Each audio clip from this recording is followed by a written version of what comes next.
This is Rev Michelle Hopkins.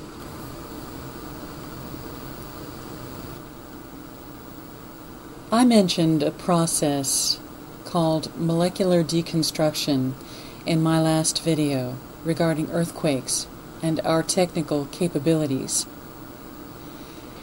Another term for that is molecular dissociation.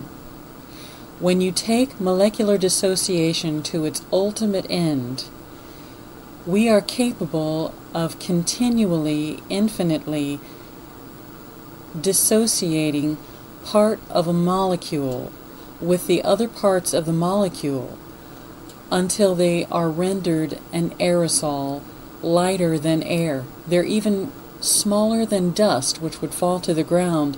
They become an aerosol lighter than air. We have that technology. I'm going to show you one example of TTA rendered molecular deconstruction or molecular dissociation on an iron beam.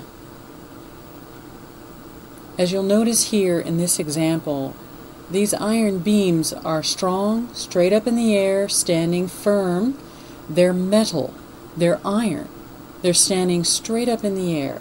And we're going to watch as they begin to fall at their base, and before they hit the ground, before they even come close to hitting the ground, they are rendered dust.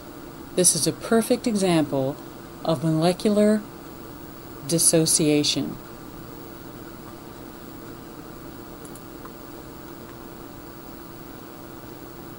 In this first picture, very strong. The second picture, at the base, it begins to weaken and bend.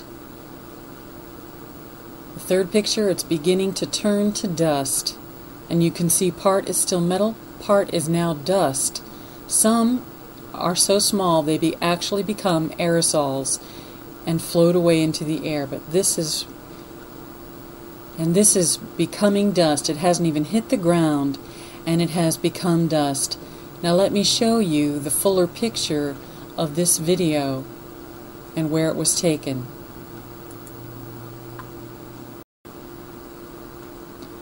Yes, this is the World Trade Center on 9/11.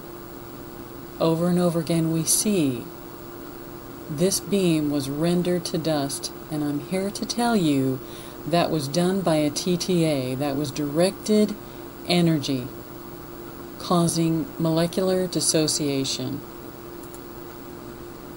rendering it to dust and even aerosol particulates.